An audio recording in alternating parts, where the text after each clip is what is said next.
Hadis di atas berarti bahwa Allah mengetahui apa yang mereka kerjakan jika mereka itu tetap hidup. Dan Allah Subhanahu wa Ta'ala telah berfirman, "Maka pernahkah kamu melihat orang yang menjadikan hawa nafsunya sebagai Tuhannya dan Allah membiarkannya sesat berdasar ilmu Allah?"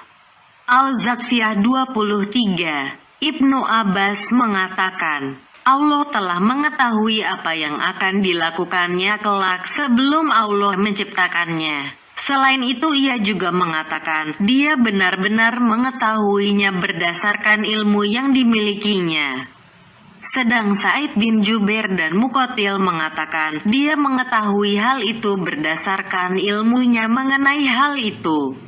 Abu Ishaq mengatakan, berdasarkan ilmunya, Allah telah mengetahui sebelum penciptaannya bahwa orang itu akan sesat. Demikian itulah yang dikemukakan oleh mayoritas ahli tafsir.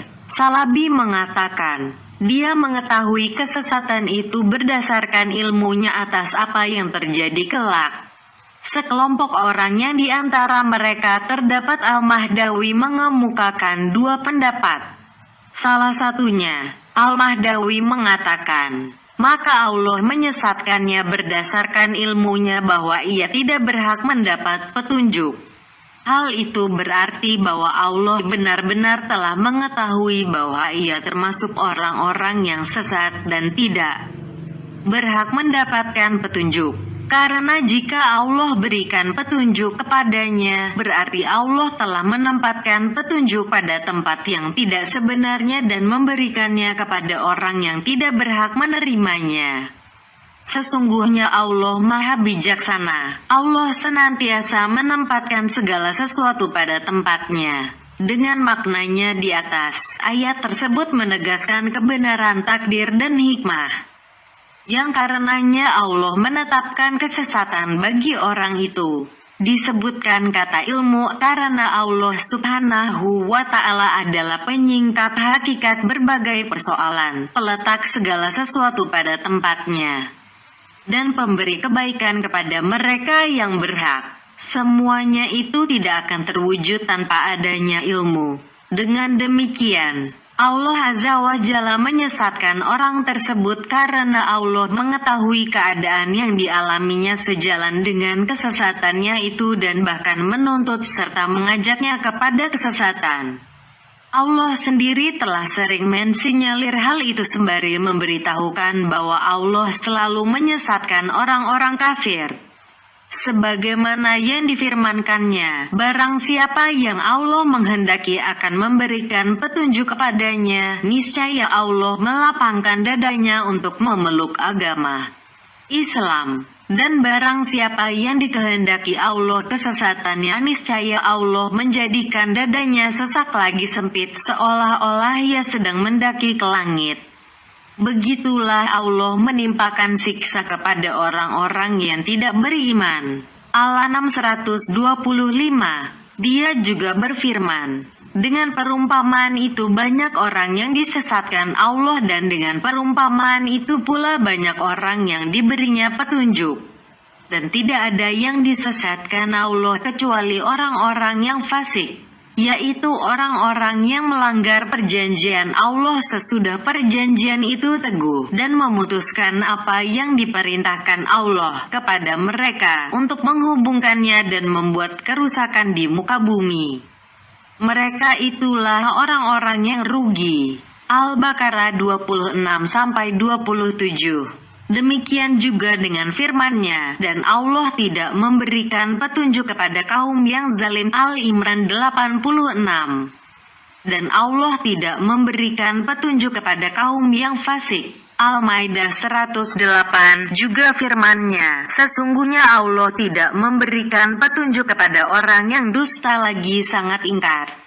Al-Zumar 3. Selain itu, Allah juga berfirman, dan Allah menyesatkan orang-orang yang zalim. Ibrahim 27. Dalam surat yang lain Allah berfirman, demikianlah Allah menyesatkan orang-orang yang melampaui batas dan ragu-ragu. Al-Mu'min 34. Dan juga firman-Nya, Demikianlah Allah mengunci mati hati orang yang sombong dan sewenang-wenang. Al-Mukmin 35, firman-Nya yang lain. Demikianlah Allah mengunci mata hati orang-orang yang tidak mau memahami. Ar-Rum 59. Allah Tabaraka wa Ta'ala telah memberitahukan bahwa Allah melakukan hal itu sebagai hukuman bagi para pelanggar tersebut. Dan yang demikian itu merupakan penyesatan kedua setelah penyesatan pertama, sebagaimana yang difirmankannya dalam surat An-Nisa, dan ungkapan mereka, hati kami tertutup. Bahkan sebenarnya Allah telah mengunci mati hati mereka karena kekafirannya, karena itu mereka tidak beriman kecuali sebagian kecil dari mereka. An-Nisa 155. Demikian juga firman-Nya. Dan apakah yang memberitahukan kepada kalian bahwa apabila mukjizat datang mereka tidak akan beriman? Dan begitu pula kami memalingkan hati dan penglihatan mereka seperti mereka belum pernah beriman kepadanya, Al-Quran, pada permulaannya. Dan kami biar mereka bergelimang dalam kesesatan yang sangat. Al-An'am 109-110. Dia juga berfirman, dan ingatlah ketika Musa berkata kepada kaumnya, wahai kaumku, mengapa kalian menyakitiku? Sedangkan kalian mengetahui bahwa sesungguhnya aku adalah utusan Allah kepada kalian. Maka tatkala mereka berpaling dari kebenaran, Allah memalingkan hati mereka. Mereka bersyukur kepada Allah Subhanahu wa Ta'ala dengan cara memberikan pengakuan kepada Allah, merendahkan diri, patuh, dan senantiasa beribadah pada Allah. Allah berujar, jika hati kalian seperti hati mereka, orang-orang yang bersyukur, maka kalian akan mengetahui nilai nikmatku dan akan bersyukur kepadaku atas nikmat tersebut. Mengingat dan tunduk kepadaku sebagaimana mereka, serta akan mencintaiku seperti kecintaan mereka kepadaku. Jika demikian, maka akan aku anugerahkan nikmat kepada kalian sebagaimana telah kuanugerahkan kepada mereka. Nikmatku tidak akan dapat diperoleh kecuali dengan rasa syukur tersebut. Oleh karena itu, Allah Azza wa Jalla seringkali menyertakan antara takhsis, pembatasan, pengkhususan, dengan ilmu, seperti firman-Nya berikut ini. Tidakkah Allah lebih mengetahui tentang orang-orang yang bersyukur kepadanya? Demikian juga firman-Nya, apabila datang sesuatu ayat kepada mereka, mereka berkata, kami tidak akan beriman sehingga diberikan kepada kami yang serupa dengan apa yang telah diberikan kepada utusan-utusan Allah. Allah lebih mengetahui di mana Dia menempatkan tugas kerasulan. Al-An'am 124. Dan Tuhanmu menciptakan apa yang dikehendaki dan dipilih Allah. Sekali-kali tidak ada pilihan bagi mereka. Maha suci Allah dan maha tinggi dari apa yang mereka persekutukan dengan Dia. Dan Tuhanmu mengetahui apa yang disembunyikan dalam dada mereka serta apa yang mereka nyatakan. Al-Qasas 68-69. Artinya, Allah Subhanahu wa Ta'ala sendiri yang menentukan penciptaan dan pemilihan atas makhluk-makhluknya. Secara tegas dikatakan, Dia yang memilih, dan kemudian Dia tidak memberikan pilihan kepada mereka seperti yang dikehendaki mereka. Karena Dia yang lebih mengetahui kepada siapa pilihan itu dijatuhkan. Bukan seperti orang yang mengatakan, mengapa Al-Quran ini tidak diturunkan kepada seorang besar dari salah satu dari dua negeri, Mekah dan Taif ini. Al-Zukhruf 31. Dengan demikian, Allah Subhanahu wa Ta'ala memberitahukan bahwa Dia tidak mengutus para rasul-Nya atas pilihan mereka, dan bahwa manusia ini tidak memiliki pilihan terhadap Allah. Tetapi Allah lah yang menciptakan apa yang dikehendaki dan dipilihnya. Kemudian Allah menafikan pilihan bagi mereka sebagaimana tidak diberikan kepada mereka hak mencipta. Orang yang mengaku bahwa kata ma'a dalam ayat itu berkedudukan sebagai maf'ul, objek dari kata ya'tar, benar-benar telah melakukan suatu kesalahan, karena jika demikian yang dimaksudkan, maka pilihan itu berkedudukan sebagai khabaru kana, sehingga tidak benar makna firman Allah. Sekali-kali tidak ada pilihan bagi mereka. Ayat di atas juga tidak difahami seperti yang dikemukakan para teolog bahwa ikhtiar, pilihan, dalam ayat tersebut berarti iradah, kehendak. Lafaz ikhtiar dalam Al-Quran sesuai dengan makna lughawiynya yang berarti penentuan pilihan pada sesuatu atas sesuatu yang lain. Dan itu jelas menuntut pengutamaan dan pengkhususan sesuatu yang menjadi pilihan itu atas yang lainnya. Dengan demikian hal itu lebih khusus dari iradah dan kehendak. Demikian itulah makna ikhtiar secara lughawi yang lebih khusus dari apa yang dikatakan oleh kaum teolog di atas. Di antara ayat yang menjadikan landasan bagi pengertian itu adalah firman-Nya. Dan tidaklah patut bagi orang-orang yang beriman laki-laki maupun perempuan, apabila Allah dan Rasul-Nya telah menetapkan suatu ketetapan, akan ada bagi mereka pilihan yang lain tentang urusan mereka. Al-Ahzab 36. Demikian juga, dan Musa memilih 70 orang dari kaumnya untuk memohonkan taubat kepada kami pada waktu yang telah kami tentukan. Al-A'raf 155.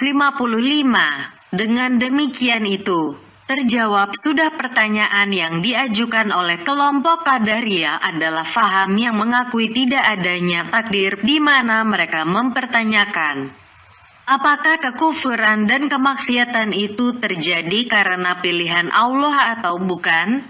Jika Anda katakan, keduanya terjadi karena pilihan Allah, maka setiap yang telah menjadi pilihan Allah berarti telah diridai dan dicintai Allah.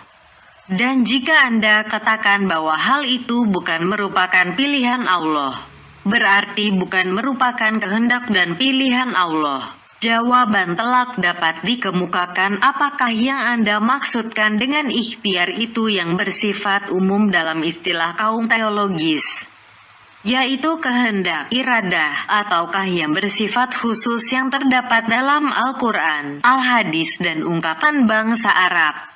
Jika yang Anda maksudkan itu pengertian awal, maka kekufuran dan kemaksiatan itu terjadi atas pilihan Allah, namun tidak diperbolehkan pengertian seperti diberikan padanya. Karena dalam kata ikhtiara itu terdapat makna istifa, pilihan, dan mahabbah, cinta, tetapi cukup dengan mengatakan terjadi karena kehendak dan iradahnya.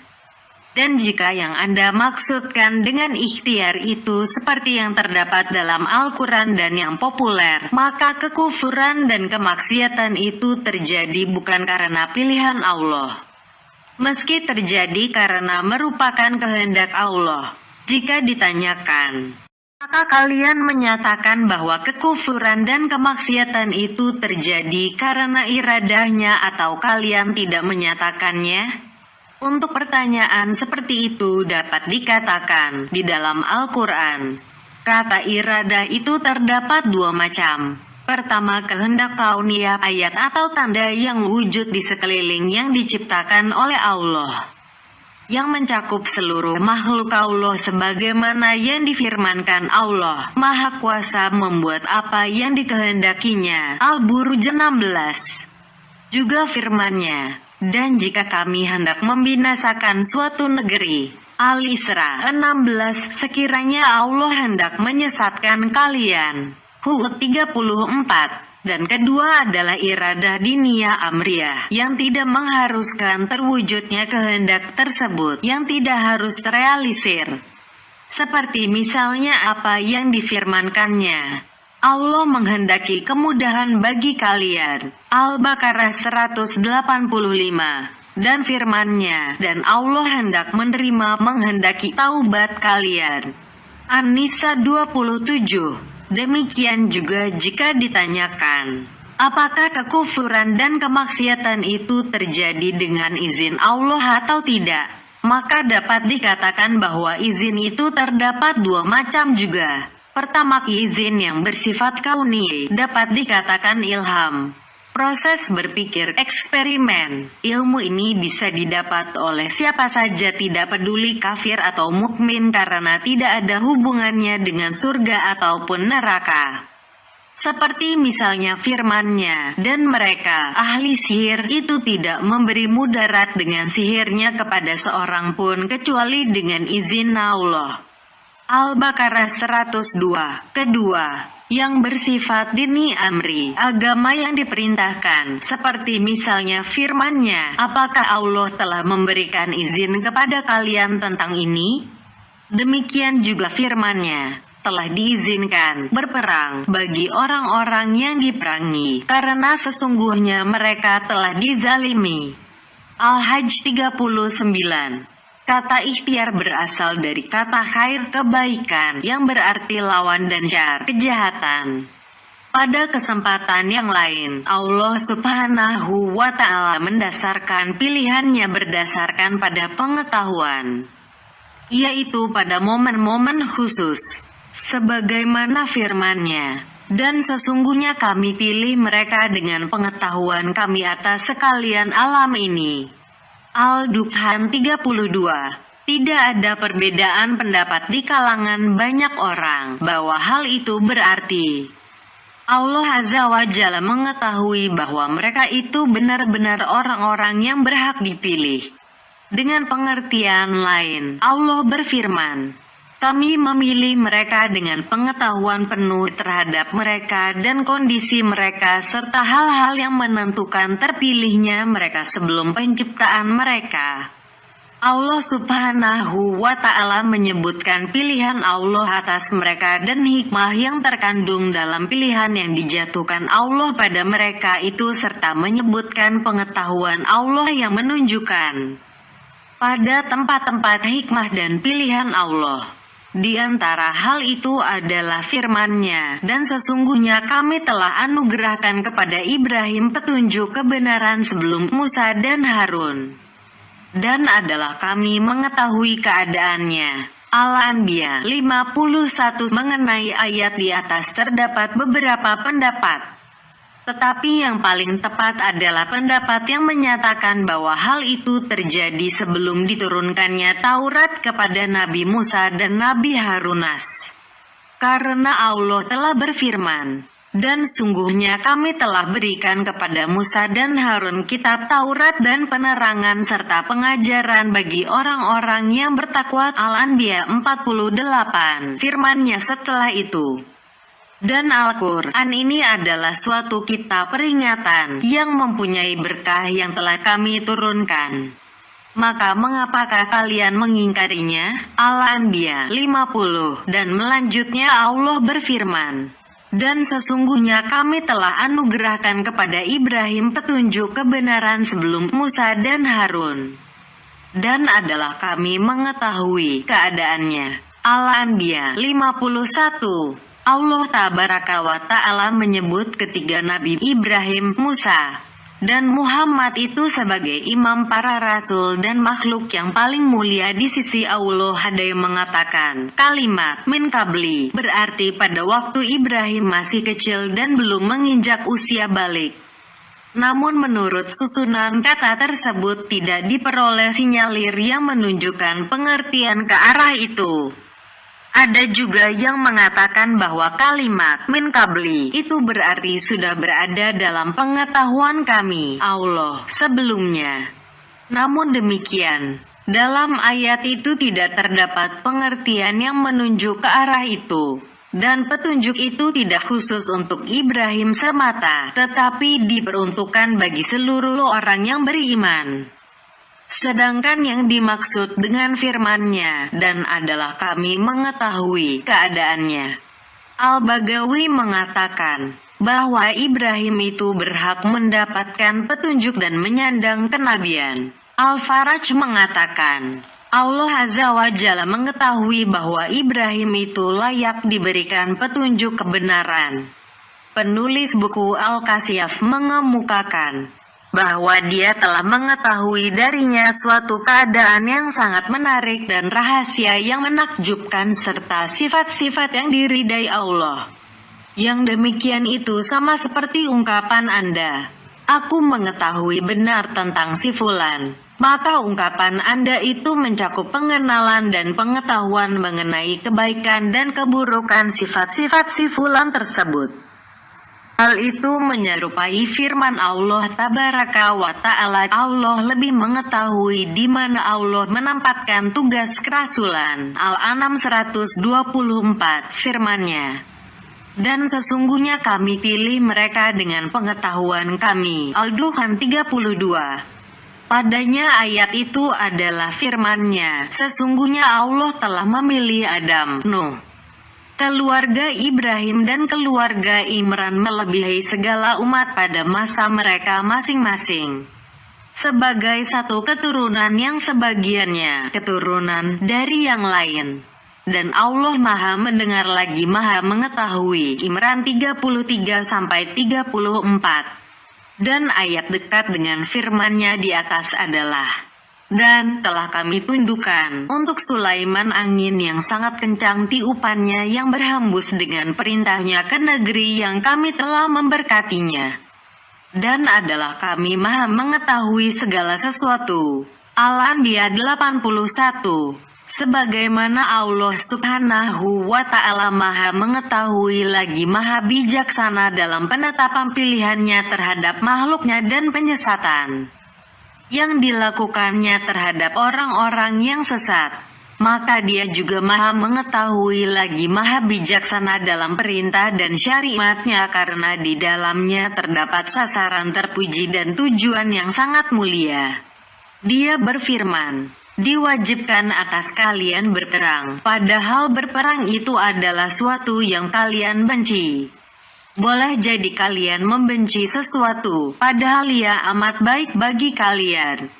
Dan boleh jadi kalian menyukai sesuatu, padahal ia amat buruk bagi kalian.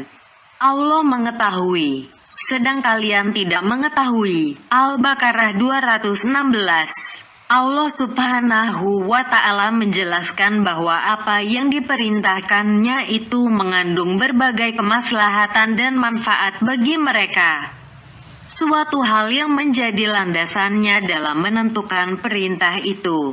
Padahal mereka tidak menyukai apa yang diperintahkan tersebut, karena mereka tidak mengetahui manfaat yang terkandung di dalamnya. Sedangkan Allah mengetahui hasil dari perintahnya tersebut yang sama sekali tidak diketahui oleh mereka. Ayat terakhir di atas mencakup perintah untuk senantiasa berpegang teguh dan mentaati perintah Allah meskipun terkesan sangat memberatkan, serta menerima takdir yang telah ditetapkannya meskipun diri tidak menyukainya. Dalam sebuah hadis yang membahas tentang doa istikharah disebutkan, "Ya Allah, sesungguhnya aku meminta petunjuk yang baik dengan pengetahuan-Mu. Aku meminta agar diberi kekuatan dengan kekuatan-Mu. Aku meminta kemurahan-Mu yang luas, karena sesungguhnya Engkau berkuasa sedang aku tidak mempunyai kekuasaan. Engkau mengetahui sedang aku tidak mengetahui. Dan Engkau yang Maha mengetahui yang gaib-gaib. Ya Allah, jika Engkau mengetahui bahwa pekerjaan ini baik bagiku, buat agamaku, kehidupanku, dan hari depanku, maka berikanlah ia padaku. Dan mudahkanlah ia bagiku, kemudian berkatilah ia kepadaku. Dan jika Engkau mengetahui bahwa pekerjaan ini buruk bagiku, buat agamaku, kehidupanku, dan hari depanku, maka jauhkanlah ia dariku. Jauhkanlah aku darinya, serta berikanlah kepadaku kebaikan dimanapun adanya. Setelah itu jadikanlah aku orang yang ridha dengan pemberian-Mu itu." Ketika seorang hamba dalam menjalankan suatu tindakan yang bermanfaat bagi kehidupan dan hari depannya membutuhkan adanya pengetahuan terhadap kebaikan dalam tindakan itu dan kemampuan untuk menjalankannya, karena ia sadar bahwa dirinya tidak memiliki semuanya itu. Kemampuan dan kemudahan itu hanya berasal darinya. Tanpa kemampuan itu, maka ia tidak akan mampu menjalankan. Demikian halnya jika ia tidak mendapatkan kemudahan darinya, maka ia senantiasa berada dalam kesulitan. Jika semuanya itu telah diperolehnya, maka ia juga butuh kemurahan Allah Subhanahu wa Ta'ala supaya senantiasa meliputi dirinya dengan berkah. Berkah itu mencakup keabadian dan perkembangan tindakannya itu. Dan jika ia telah melakukan semuanya itu, maka ia masih perlu memohon keridaan Allah atas apa yang akan dilakukannya tersebut. Abdullah bin Umar pernah mengatakan, sesungguhnya seseorang akan memohon petunjuk yang baik kepada Allah, maka Allah berikan petunjuk yang diinginkannya itu kepadanya, lalu ia marah kepada Tuhannya. Kemudian ia melihat pada akibat dari hal itu, maka ternyata Allah telah memberikan petunjuk yang baik kepadanya. Dalam buku Al-Musnad, Imam Ahmad meriwayatkan sebuah hadis dari Sa'ad bin Abi Waqqas dari Nabi Shallallahu Alaihi Wasallam. Beliau bersabda, di antara kebahagiaan anak cucu Adam adalah istikharah yang dipanjatkan kepada Allah Ta'ala. Dan di antara kebahagiaan anak cucu Adam adalah keridaannya atas apa yang telah ditakdirkan Allah baginya. Dan di antara kesengsaraan anak cucu Adam adalah keengganannya memanjatkan istikharah kepada Allah Azza wa Jalla. Dan di antara kesengsaraan anak cucu Adam adalah kemurkaannya atas apa yang ditakdirkan Allah. Dengan demikian, sesuatu yang telah menjadi takdir itu dikelilingi oleh dua hal. Pertama, istikharah yang dilakukan sebelumnya, dan kedua adalah keridaan atasnya setelah adanya takdir itu.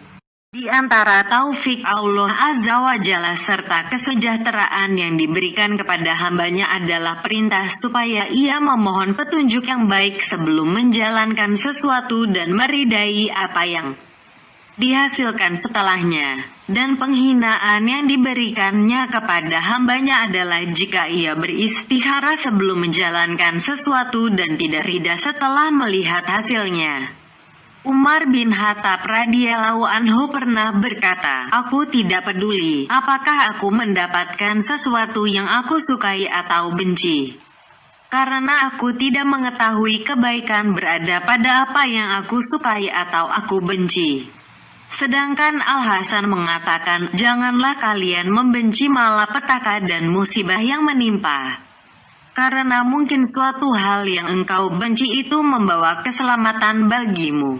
Dan mungkin suatu yang engkau utamakan itu membawa kebinasaanmu. Ayat yang sejalan dengan uraian di atas adalah firman Allah Azza wa Jalla.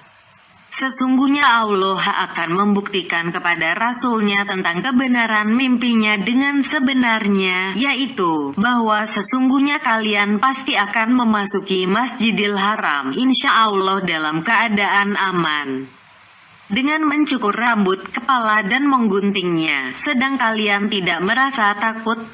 Maka Allah mengetahui apa yang tiada kalian ketahui dan Dia memberikan sebelum itu kemenangan yang dekat. Al-Fat 27. Allah Subhanahu wa Ta'ala menjelaskan hikmah dari apa yang mereka benci pada tahun diadakannya perdamaian Hudaybiyah, yaitu tindakan orang-orang musyrik yang menghalangi mereka, sehingga mereka kembali pulang dan tidak jadi mengerjakan umrah. Selain itu, Dia juga menjelaskan kepada mereka bahwa apa yang mereka inginkan itu akan terlaksana pada tahun mendatang. Dan Dia berfirman, maka Allah mengetahui apa yang tiada kalian ketahui dan Dia memberikan sebelum itu kemenangan yang dekat. Itulah peristiwa perdamaian Hudaybiyah, yang merupakan awal pembebasan kota Mekah yang tersebut di dalam firman Allah Azza wa Jalla.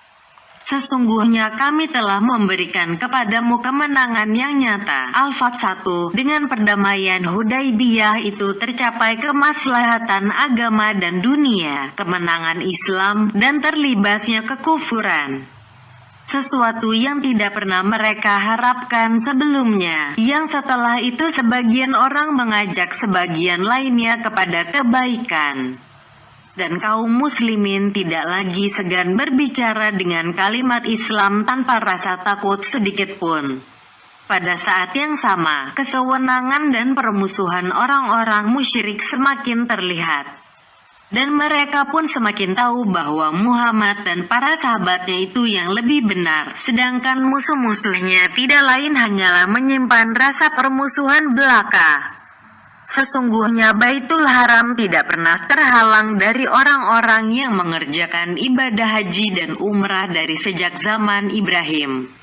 Sehingga dengan demikian itu terlihat jelas pembangkangan dan permusuhan kaum Quraisy. Hal itu yang menyebabkan banyak orang tertarik memeluk Islam, sehingga menyebabkan orang-orang Quraisy semakin membangkang dan sewenang-wenang, dan itu yang menjadi pertolongan besar bagi diri kaum muslimin. Di sisi lain, kaum muslimin semakin bertambah sabar dan berpegang teguh pada hukum Allah Azza wa Jalla serta senantiasa taat kepada Rasul-Nya. Dan hal itulah yang menjadi faktor terbesar bagi kemenangan mereka. Dan masih banyak hal yang diketahui oleh Allah Subhanahu wa Ta'ala dan tidak diketahui oleh Nabi Shallallahu Alaihi Wasallam dan para sahabatnya. Oleh karena itu, Allah Azza wa Jalla menyebutnya sebagai fatan, pembebasan. Dan Nabi Shallallahu Alaihi Wasallam sendiri pernah ditanya apakah ia sebagai pembebasan. Beliau pun menjawab, ya, yang menyerupai hal di atas adalah ungkapan Yusuf yang melalui firman Allah Azza wa Jalla. Yusuf berkata, wahai ayahku, inilah tabir mimpiku yang dahulu itu. Sesungguhnya, Tuhanku telah menjadikannya suatu kenyataan. Dan sesungguhnya Tuhanku telah berbuat baik kepadaku ketika Dia membebaskan aku dari rumah penjara dan ketika aku membawamu dari dusun padang pasir. Setelah syaitan merusakkan hubungan antara diriku dengan saudara-saudaraku, sesungguhnya Tuhanku maha lembut terhadap apa yang Dia kehendaki. Sesungguhnya Dialah yang maha mengetahui lagi maha bijaksana. Yusuf 100. Allah Subhanahu wa Ta'ala memberitahukan bahwa Dia lemah lembut terhadap apa yang dikehendakinya, di mana Dia membawa Yusuf dengan cara yang tidak diketahui oleh orang. Dalam namanya, Al-Latif mengandung pengetahuannya terhadap segala sesuatu yang kecil serta penyampaian rahmat melalui jalan yang tersembunyi. Dari kata itu timbul kata Al-Talatuf, sebagaimana yang dikatakan oleh Ashabul Kahfi, dan hendaklah ia berlaku lemah lembut dan janganlah sekali-kali menceritakan halmu kepada seorang pun. Al-Kahfi 19. Ujian yang dialami Yusuf yang berupa perpisahan dengan ayahnya, penjeblosan dirinya ke dalam penjara, penjualan dirinya sebagai budak, juga godaan yang dilakukan Zulaiha untuk menundukkan dirinya baginya ketika ia tinggal di rumah Zulaiha dan penjeblosan ke penjara kedua kali. Semuanya itu secara lahiriah tampak sebagai malapetaka dan musibah. Tetapi secara batiniah semua itu merupakan kenikmatan dan kemenangan yang dijadikan Allah sebagai penyebab bagi kebahagiaannya di dunia dan di akhirat. Yang juga termasuk dalam masalah ini adalah ujian yang diberikan kepada hamba-hambanya berupa musibah dan perintahnya agar mereka mengerjakan hal-hal yang tidak mereka sukai, serta melarang mereka dari apa yang mereka cintai. Semuanya itu merupakan jalan yang mengantarkan mereka kepada kebahagiaan di dunia maupun di akhirat. Bahkan surga sendiri banyak dikelilingi dengan hal-hal yang tidak disukai, sedangkan neraka banyak dikelilingi dengan berbagai yang menggiurkan. Rasulullah Shallallahu Alaihi Wasallam sendiri telah bersabda, Allah tidak menetapkan suatu takdir bagi seorang mukmin melainkan untuk kebaikan baginya jika ia mendapatkan kesenangan. maka ia bersyukur, dan yang demikian itu adalah lebih baik baginya. Dan jika mendapatkan musibah, maka ia tetap bersabar, dan yang demikian lebih baik baginya. Yang demikian itu tidak lain melainkan untuk orang-orang yang beriman, karena semua takdir itu pada hakikat baik. Semua bentuk itu pada hakikat adalah baik bagi orang yang jika diberikan kenikmatan akan senantiasa bersyukur dan bersabar jika mendapatkan musibah. Sebagaimana yang telah dialami oleh Adam, Ibrahim, Musa, Isa, dan Muhammad Shallallahu Alaihi Wasallam, di mana secara lahiriah apa yang dialaminya sebagai musibah dan cobaan, namun sebenarnya ia merupakan jalan tersembunyi yang mengantarkan mereka kepada kesempurnaan dan kebahagiaan mereka. Hal itu akan lebih terlihat jelas jika kita perhatikan kisah Musa alaihi salam dan kelembutan Allah subhanahu wa ta'ala ketika Allah menyelamatkannya dari kekejaman Fir'aun, yang pada saat itu sedang melancarkan pembantaian terhadap bayi laki-laki. Juga mengilhami ibunya Musa untuk menjatuhkan anaknya itu ke sungai Nil. Lalu dengan kelembutannya dia menuntun Musa ke rumah musuhnya, Fir'aun, yang dia telah menakdirkan kebinasaan Fir'aun itu melalui tangan Musa. Selanjutnya dia menempatkan pemeliharaan Musa di rumah Fir'aun. Setelah itu dia menetapkan suatu hal yang menyebabkan Fir'aun mengeluarkan Musa dari Mesir dan mengantarkannya ke suatu tempat yang tidak terjangkau oleh hukum Fir'aun. Selanjutnya dia menetapkan suatu perkara yang menyebabkan Musa menikah setelah sebelumnya membujang serta diberikan kekayaan. Kemudian dia menggiring Musa ke negeri musuhnya dan melaluinya dia tegakkan alasannya. Tidak lama kemudian Musa berhasil mengusir Fir'aun dan kaumnya dari Mesir, sehingga kemenangan pun benar-benar berhasil diwujudkannya bagi Musa dan kaumnya. Semua peristiwa itu menunjukkan bahwa Allah subhanahu wa ta'ala melakukan sesuatu hal yang darinya dia menghendaki hasil yang baik, yang di dalamnya terkandung rahmat yang melimpah dan kenikmatan yang tiada terkira, yang sama sekali tidak dapat dijangkau oleh akal manusia sebelumnya. Berapa banyak hikmah yang terkandung dalam tindakan Adam memakan buah khuldi yang telah dilarang oleh Allah Azza wa Jalla, dan yang karenanya ia keluar dari surga. Hal itu sama sekali tidak dapat dijangkau dan diterangkan oleh akal manusia. Demikian juga apa yang dilakukannya terhadap hamba-hamba dan para walinya, di mana dia telah memberikan nikmat yang besar, mengantarkan mereka kepada kesempurnaan dan kebahagiaan mereka melalui jalan-jalan yang tersembunyi yang tidak dapat diketahui kecuali setelah hasilnya terlihat. Hal ini merupakan suatu hal yang lisan tidak akan sanggup mengungkapkannya, dan yang paling tahu akan hal itu hanyalah para nabi dan rasul.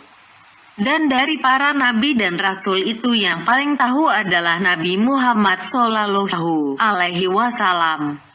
Dan mengenai pengetahuan umatnya terhadap masalah itu terdapat beberapa tingkatan yang sesuai dengan pengetahuan dan pemahaman mereka terhadap Allah, asma, dan sifat-sifatnya. Sedangkan Allah subhanahu ta'ala sendiri telah menguasai pengetahuan mengenai hal itu jauh sebelum penciptaan langit dan bumi. Setelah itu dia memerintahkan malaikat mencatat hal itu dalam buku catatan pertama sebelum penciptaan manusia. Kenyataan menunjukkan bahwa apa yang dituliskan olehnya di dalam Lauhul Mahfuz dengan apa yang ditulis oleh malaikat sama sekali tidak bertambah atau berkurang. Semuanya itu sudah diketahuinya sebelum dituliskan, lalu dia menuliskan persis seperti yang diketahuinya, hingga akhirnya terbukti benar dan persis seperti yang telah dituliskannya itu. Dia berfirman, apakah kamu tidak mengetahui bahwa sesungguhnya Allah mengetahui apa saja yang ada di langit dan di bumi? Bahwasanya yang demikian itu terdapat dalam kitab Lauhul Mahfuz. Sesungguhnya yang demikian itu amat mudah bagi Allah. Al-Hajj 70. Sebelum umat manusia ini diciptakan, Allah Subhanahu wa Ta'ala telah mengetahui keadaan dan apa yang akan mereka kerjakan serta kemana mereka akan dikembalikan. Setelah itu, Dia mengeluarkan mereka ke dunia ini untuk membuktikan dan memperlihatkan apa yang diketahuinya dari makhluknya itu. Persis seperti yang dalam pengetahuannya, Dia menguji mereka dengan berbagai perintah dan larangan, kebaikan dan keburukan sehingga dengan demikian itu mereka berhak mendapatkan pujian dan celaan, pahala dan azab dari apa yang diujikan kepada mereka. Kemudian Dia mengutus para rasulnya, menurunkan kitab-kitabnya dan memberikan syariatnya, agar dengan demikian dapat menjadi alasan dan alasan supaya mereka tidak mengatakan, bagaimana mungkin kami disiksa karena suatu hal yang di luar pengetahuan dan kemampuan kami. Dan ketika pengetahuannya mengenai keadaan dan apa yang diperbuat mereka itu tampak jelas melalui apa yang dialami dan dikerjakannya, maka muncullah pahala dan azab bagi mereka. Selainnya diberikan ujian berupa perintah dan larangan, mereka juga diberikan ujian berupa perhiasan duniawi serta diberikan nafsu syahwat. Yang satu merupakan ujian untuk menjalankan syariat dan perintahnya, sedangkan yang lainnya merupakan ujian menerima qada, sesuatu yang ditetapkan Allah pada makhluknya berupa penciptaan, peniadaan, perubahan, dan takdirnya. Allah Tabaraka wa Ta'ala berfirman, sesungguhnya kami telah menjadikan apa yang ada di bumi sebagai perhiasan baginya, agar kami menguji mereka siapakah di antara mereka yang terbaik amal perbuatannya. Al-Kahfi 7. Dia juga berfirman, dan Dialah yang menciptakan langit dan bumi dalam 6 masa, dan adalah arsinya di atas air, agar Dia menguji siapakah di antara kalian yang lebih baik amalnya. Hud 7. Dalam ayat ini Allah Azza wa Jalla memberitahukan bahwa Dia telah menciptakan langit dan bumi untuk menguji hamba-hambanya melalui perintah dan larangannya. Dalam ayat yang sama dan yang sebelumnya, Dia juga memberitahukan bahwa Dia menciptakan kematian dan kehidupan untuk menguji mereka. Dia menghidupkan mereka untuk menguji mereka dengan perintah dan larangannya. Kemudian Dia menetapkan kematian bagi mereka, yang dengannya mereka akan mendapatkan pahala atau siksaan hasil dari ujian yang mereka jalani. Dalam ayat yang sama Dia juga memberitahukan bahwa Dia menjadikan apa yang ada di langit dan bumi sebagai perhiasan untuk menguji siapa di antara mereka yang mengutamakannya. Lalu Dia menguji sebagian mereka atas sebagian yang lain, menguji mereka dengan berbagai kenikmatan dan musibah. Dengan demikian, ujiannya itu memperlihatkan pengetahuannya mengenai keberadaan umat manusia jauh sebelum penciptaan mereka di dunia ini. Hal itu tampak lebih konkret ketika Dia menguji Adam dengan iblis dan demikian sebaliknya. Hingga akhirnya ujian kepada Adam memperlihatkan jelas apa yang diketahuinya jauh sebelum penciptaannya. Demikian juga ujian kepada iblis yang memperlihatkan apa yang diketahuinya sebelum penciptaannya. Oleh karena itu Dia berfirman kepada para malaikat, sesungguhnya aku mengetahui apa yang tidak kalian ketahui. Al-Baqarah 30. Kemudian Dia melanjutkan ujian tersebut kepada anak keturunan Adam sampai hari kiamat kelak. Dia menguji para nabinya melalui umat mereka, dan sebaliknya, menguji umat-umat para nabi itu melalui mereka itu sendiri. Dan Dia bertutur kepada nabi sekaligus rasulnya, sesungguhnya aku akan mengujimu dan menguji umatmu melalui dirimu. Dan Dia juga berfirman, kami akan menguji kalian dengan keburukan dan kebaikan sebagai cobaan yang sebenar-benarnya. Dan hanya kepada kami kalian dikembalikan. Al-Anbiya 35. Dia juga berfirman, dan kami jadikan sebagian kalian cobaan bagi sebagian yang lain. Al-Furqan 20. Dalam hadits sahih disebutkan bahwasanya ada 3 macam orang yang Allah Subhanahu wa Ta'ala bermaksud menguji mereka. Mereka itu adalah orang yang menderita penyakit kusta, orang yang menderita rambut rontok, dan orang buta. Lalu dengan ujian terlihat jelas hakikat yang ada pada mereka yang sebelumnya sudah berada dalam pengetahuannya jauh sebelum mereka diciptakan. Orang buta tersebut mengakui dan mensyukuri nikmat Allah yang diberikan kepadanya. Sebelumnya, ia seorang buta dan miskin. Kemudian Allah menyembuhkan pandangannya serta memberikan kekayaan melimpah kepadanya. Maka setelah itu ia pun mendermakan kekayaannya kepada orang yang membutuhkannya sebagai wujud rasa syukur kepadanya. Sedangkan orang yang menderita penyakit kusta dan yang menderita rambut rontok mengingkari keadaan yang mereka alami sebelum kesembuhan mereka. Bahkan mereka berkata bahwa kekayaan yang mereka peroleh itu sebagai usahanya sendiri. Demikian itulah keadaan mayoritas umat manusia, di mana mereka tidak mengakui apa yang dialaminya ketika masih dalam keadaan miskin dan bodoh serta tidak mengakui perbuatan dosa yang telah dilakukannya. Dan bahwasanya Allah yang merubah keadaannya itu dan yang memberikan kenikmatan kepada mereka.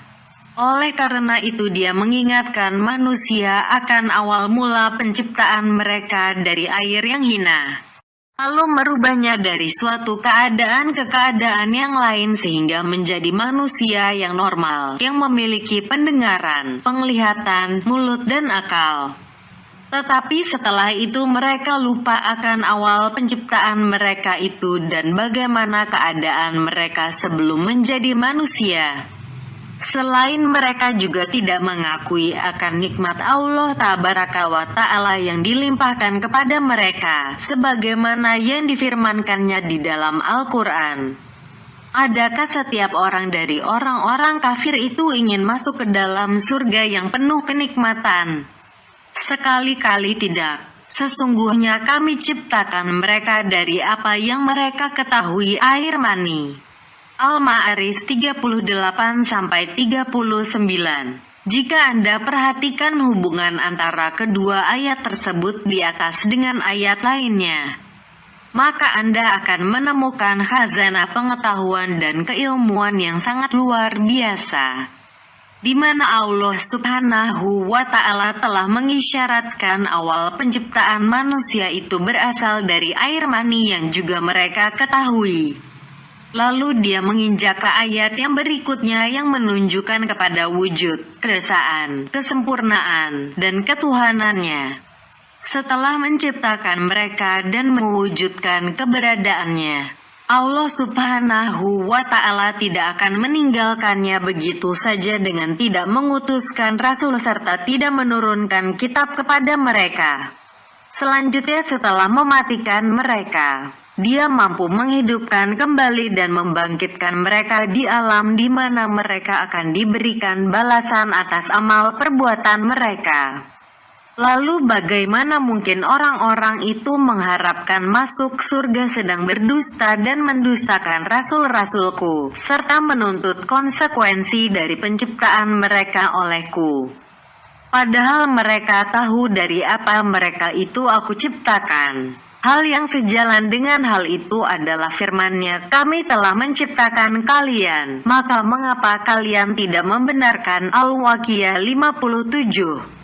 Allah Azza wa Jalla mengingat hamba-hambanya dengan cara memberikan nikmat yang melimpah kepada mereka dan dengan nikmat itu Dia menyeru mereka untuk mengesahkan, mencintai, beriman kepada rasul-rasulnya, serta beriman akan adanya pertemuan dengan Allah. Supaya dengan demikian itu mereka tidak ingkar dan menjadi pembantah, sebagaimana yang terkandung dalam surat Al-Nahl. Dari firman-Nya berikut ini, Dia telah menciptakan manusia dari air mani, tiba-tiba mereka menjadi pembantah yang nyata. Al-Nahl 4, sampai firman-Nya, dan Allah menjadikan bagi kalian tempat bernaung dari apa yang telah Dia ciptakan, dan Dia jadikan bagi kalian tempat-tempat tinggal di gunung-gunung. Dan Dia jadikan bagi kalian pakaian yang memelihara kalian dari panas dan pakaian baju besi yang memelihara kalian dalam peperangan. Demikianlah Allah menyempurnakan nikmat-Nya atas kalian agar kalian berserah diri kepadanya. Al-Nahl 81.